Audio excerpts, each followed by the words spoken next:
My name is Jared Hughes. I'm the co-owner of Groovy Plants Ranch here in Marengo, Ohio. We're in Morrow County, straddling the Delaware County line, just off I-71. I started Groovy Plants Ranch in 2007, just growing mostly succulents. I started working in the trade at a greenhouse and realized how easy succulents were to grow just from propagated, easily propagated leaves and cuttings.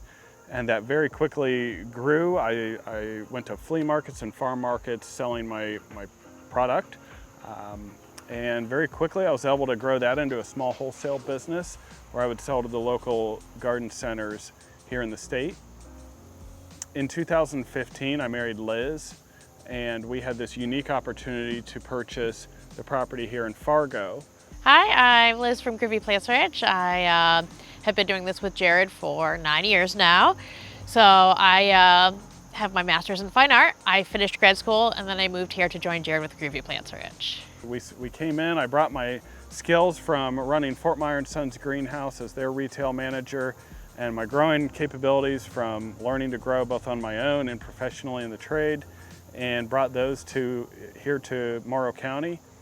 And really, we just have this huge emphasis on unique and unusual plants. And of course, we carry all the favorites too. So we have something for everybody. My whole thought process on it is I like the idea of making unique plants accessible to everybody. Which, here in Ohio, we're actually blessed to have many really nice garden centers and really great places to buy plants. But I think what makes us different is come here and you're gonna see a lot of the cool plants. It's not just one or two, there's a lot of them. I manage all of our adult education and all of our kids' education, and I also schedule all of our events. So I teach adult classes generally once a week, and they tend to be a planting or a craft related to plants, and people bring food and wine and they hang out and they have a little bit to eat and they have a good time making a project. And then the kids' classes are really fun because parents bring young children, typically elementary age kids or pre-elementary age children, and they make a planter. And then we have a lot of fun things here on site. We have the airplane and we have the Hobbit house and we have the dogs. So kids have a great time, and it's a great time to get them started in plants, because regardless of, an 8-year-old, if they decide to become a master gardener as adults or whatever, having confidence with plants and having a few plants in your home can always make everybody feel a little bit happier. There's a lot of science behind that, so it's fun to get them started early. I think, with the umbrella of agriculture, we tend to forget about horticulture.